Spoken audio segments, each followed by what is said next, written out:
Hello everybody, welcome back to Landedkiller Show. Today I will be talking about the topics of Sub-Octavian's departure from World of Warships and briefly on the subject of non-fungible tokens or NFTs in World of Warships. Now you may be asking yourself, why has Sub-Octavian left? Well, I believe that Sub-Octavian has left because he's been given a better offer on another wargaming project and because he thinks that something big is about to go down on the World of Warships.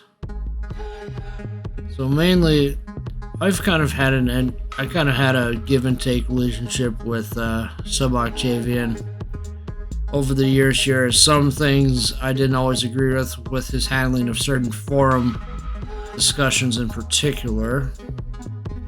Thinking back on it now, I think one of the main things that, of course, everybody remembers is the introduction of steel and coal, which seems like it was only yesterday that all got introduced. Everybody pretty much was against it at the time, for the most part. Then we sort of got used to the system, and now we're stuck with it now. Yeah, there was a time in the game where you didn't have to earn coal or steel to get ships. You could just straight up get them for free XP. But I guess they changed the route, and in some ways the coal system and steel system is better than the old system. But I digress. I kind of went off topic there for a minute. So, Sub-Octavian, why do people not like him? Well, I think the main thing is the Puerto Rico dockyard event where it was nearly impossible to get this ship.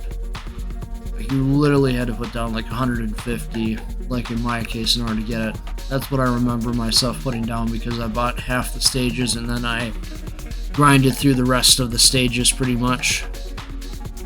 But man, was it a hard grind. It was not easy. Even just to do half of the event, grind out at least half of the missions, it was brutal. To the people that grounded out and got it completely for free, I commend you. I just sort of did like the half in, half out approach with the Puerto Rico dockyard event because I was just like, this is a lot, but this is what I'm gonna do. This ship looks like it's a better Alaska. In some ways it can be better than Alaska, but for tier, I think Alaska performs better at its tier than Puerto Rico performs at its tier of 10. And who knows if they're going to introduce a version of Puerto Rico with quad guns on it in the future, as it seems to be a latest trend to wargaming ships, as evidenced by Marlboro in the soon-to-be-released ship in 11.2, Mecklenburg. Basically, think of Grosser Kurfürst, but with quad turrets pretty much, and you get the idea. And torps, but no hydro. So, I'm just gonna quickly go back here. So I had a video out a couple months back about how I wasn't agreeing with Wargaming's changes for super ships pretty much, and I was also calling out Sub-Octavian because he was being a little bit delayed in his response to Little White Mouse and Shibitsu over the whole Yukon thing way back in August of 2021, I want to say. Man, this is a long time ago at this point. But going to his post here, he talks about how the game is a special place to him. He likes the memes. He owes a significant part of his life to everyone. He put 8 years into the game, so he was involved from the closed beta and closed alpha phases to just about now as a community manager, then to game producer, and then live producers, I believe. Interesting line here. We devs and players will always have something to argue about, but lately we've gone the extra mile in listening to each other and respecting our mutual passion to the game. I have no doubts that we will keep moving in the right direction with your feedback and support. Don't forget our dedicated Reddit community manager, Cyberfight. He's here to stay and answer questions. Thank you for all the unforgettable moments, and from now on, please consider this account 100% personal, and don't be shy to drop me a DM if you want to talk. Sub out. So, it doesn't mention what wargaming project he's going to. I'm going to guess that perhaps it's a new game or an already existing one. but if it was already existing, you would think he would announce it. So, maybe Wargaming has a new game in the works. Who knows? Honestly, just going back to the top, just talking about submarines in general now, they're kind of in a really bad state. And I did see that there was a Deadblog article on them. Let's see if I'll get to that here shortly. Going back to Sub-Octavian, a lot of people just didn't like his style of responding to people, that he would gaslight in some cases, in other cases he just didn't respond at times. But there was the communication issues with Wargaming have always been there. They've only slightly gotten better over the last few months, but I think there's still some communication errors, and we can't forget about the CC Exodus either. That took place on the same time as the Yukon situation. I think that Sub is just burnt out with the World of Warships community. I think he wants to just do something new, and that's why he switched to this new Wargaming project. So, being a closed beta player, the interactions with Sub-Octavian during that time of the game were more positive, really. You really didn't start getting much of the negativity towards World of Warships till, I want to say, around the introduction of Free XP ship Missouri, way back. That's when people were miffed that they were putting a tier 9 Free XP ship in the game and then removing it, and then we had a whole bunch of ships at tier 9 Free XP that went in and got removed pretty quickly. I want to say Alaska was on that list, Musashi, Kronstadt, John Bart. Those were all on that list at various different moments in time in World Warships history. Let me think. So I'm just kind of mixed feelings on this, because I hope that whoever takes over his spot doesn't make the same mistakes he did, but at the same time, I still have this distrust of Wargaming from time to time over little things such as super ships and submarines. I mean, come on, who wanted those? Probably a minority of players, but okay, I'll be fair to those that like submarines. Submarines, if they're properly balanced, can be a decent addition to the game, but they're going to be very annoying to deal with. Super ships, on the other hand, very annoying, because now I'm going to have to sit there and waste time to grind 60 million credits probably to get the new super ship that's above my current tech tree ship. They outclassed my Des Moines, which was my first tech tree ship, and they have Annapolis, which is the new top dog. Not too excited about that, honestly. These ships, I wonder if they actually are based on real documents. United States seems to be an Eagle, yes, but Annapolis, I'm kind of surprised by that even exists. What next? Are we going to get a Worcester with 7 turrets next? Or let me guess, they'll go the lazy route and they'll just create a Worcester with the auto reloading feature, pretty much, where you can fire multiple barrages of shots right at enemy ships with a long reload. So you can fire like 4. I think only Zorky's capable of launching 3 volleys. I think Zorky's 4 volleys, Annapolis 3, and Conde 3 volleys at once. Along those lines, with different characteristics depending on the ship for dispersion and all that. But honestly, Sub-Octavian's departure from the game is just an interesting topic, really, when you think about it, because it's like, what happens now? Did he leave ship because there's some other major thing that they're trying to push down us that he knows is going to be a major S-storm, to put it simply? I think the only thing that we really have an inkling of what's really going to be painful for a lot of us players is probably the updates coming in the summertime, when they want to separate economic bonuses from chemos. Because I think they're going to just do separate economic bonuses. And they're probably going to sell those bonuses for straight up cash. And they can redefine the value of that said booster because it's separate from the camo. I don't really agree with that direction, honestly. And then you got this NFT business also going on.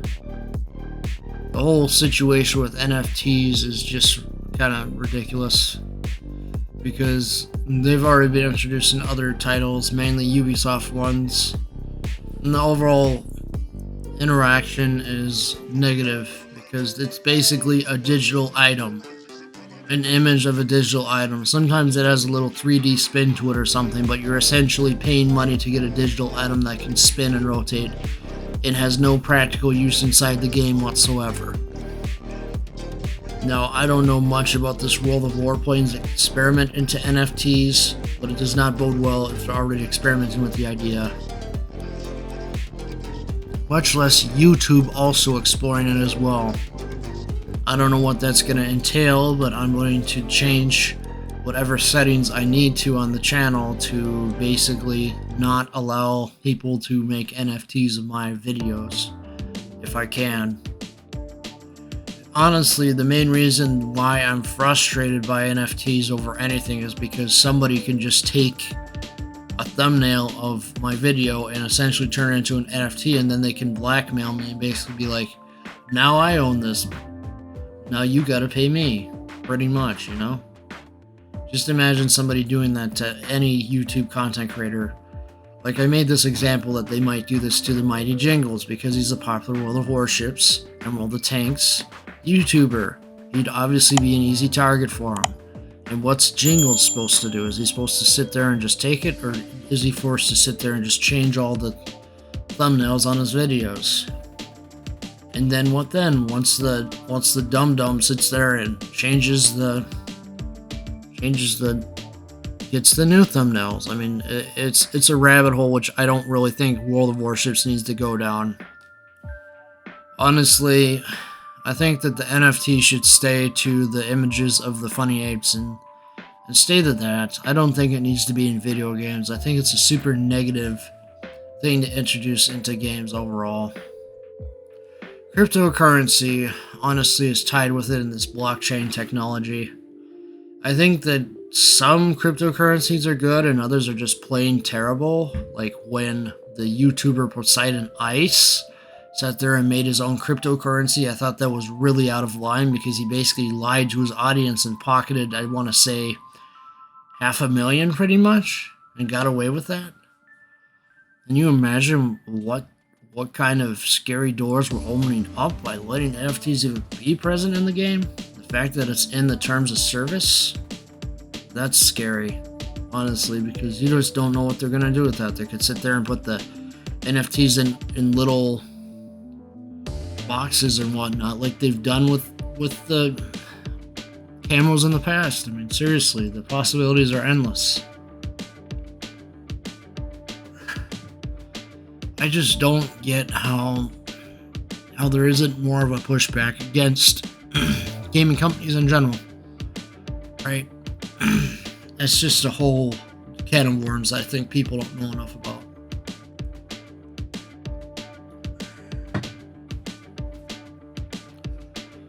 Honestly, if you want to fix the game in its current direction, don't introduce NFTs. They're just gonna sit there and demoralize a bunch of us, just like it did when you guys sat there and treated Little White Mouse and Trobitsu like crap. Granted, things have gotten better, and they're actually making some decent progress, but with wargaming, sometimes it's 2 steps forward and 1 step back, really, with a lot of their stuff.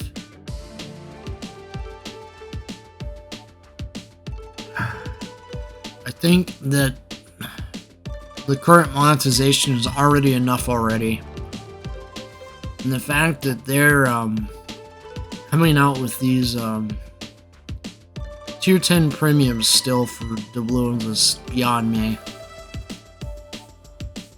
It should only be like a once a year thing, honestly. It shouldn't, but it seems like they're gonna ramp up the production of tier 10 premiums. I don't think Mecklenburg is going to be a steel ship. I'm telling you that right now. That's way too awful in the stats for that. It's likely going to be a coal ship, like Forrest Sherman is currently, and they're likely going to charge you something around 150 to 160 bucks for it. And that's just talking the standard price. Ugh. But I have read on the forum somewhere that the Forrest Sherman will be available for doubloons and coal in about 2 weeks' time after the release of 11.1, which should be, I believe, this Thursday here.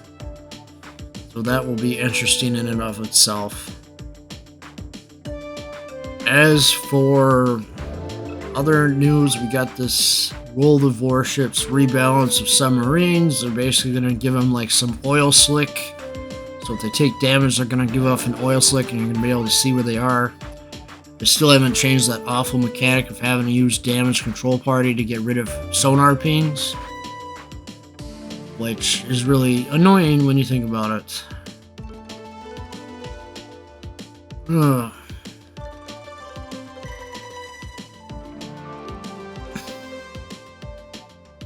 But as I look at the current time now, I realize that we're actually a day away from the channel anniversary. So this channel was actually started on February 16th of 2012, and now we're going to be on the 10th anniversary of it. I know I didn't make videos in all the previous years, you know, but still, it's something to look back on, I would say. The earliest videos on this channel were of me with the skull face with blue flames or whatever, because those were my Battle Pirates days, and Battle Pirates gameplay because I was working on some Adobe Dreamweaver project for high school or whatever. Okay, what else? So, honestly, I just want to take these last couple minutes just to say thank you to everybody for supporting the channel through this last couple of years. I really appreciate it. I know that not everybody likes the temper on being gone, but I'm trying not to make that a main thing on this channel anymore because I'm trying to focus this channel towards World of Warships and World of Tanks and more wargaming in general, you know? Not against posting the occasional temper run gameplay, but I don't want it to be the dominant game on this channel anymore. Only like save that for when I'm not able to record a decent video, I suppose, and I'll pop it in the meantime. I've tried World of Warships splits, it just doesn't really click with me. You know? I've tried the Blitz version of this game, it just doesn't click with me, otherwise I would try that. But recently, you know, I've worked on a Minecraft video, which is going to be out hopefully by the time this video publishes, pretty much. Landedkiller plays Minecraft number 29. I've got that worked out. I've got a Transformers 2 review I've still got to work on. I've got the gameplay recorded. I just need to add the effects and do a voiceover on that, so that's probably what I'm going to do next if I'm not doing another Five Nights at Freddy's Security Breach, which surprisingly is the top performing videos on all the channels right now, which is mind-boggling when you think about it. So I want to just ask you all just to share these videos when I post them and help them get some exposure in the social media. Doesn't matter if it's Facebook or Twitter or whatever's. I just think that I gotta up the game on getting these videos shared more. So I'm just gonna ask you guys just to share the video, give it a like, and don't forget to subscribe, as it's free. You're really losing nothing over it at the end of the day. And I am down to earth, I'm pretty laid back, and I do a lot of content for you guys across all the channels. And if you're looking for more popular games, mainstream games, that's going to be going on Landedkiller Plus for the near future. So I got everything organized. It's all on the homepage of the channel, so make sure to check that out if you want to see what other games I do. Otherwise, don't forget to like, watch, and subscribe to all the channels, as it really helps out a lot, and I really enjoy making videos for you guys. And yes, I know, I still need to make a tech tree or a premium ship review. I will be doing that shortly for the main. this just came first because this was recent stuff that happened, and I needed to put out something on it. So hopefully by tomorrow I'm working on a ship review. And don't forget to like, watch, and subscribe. See you in the next one.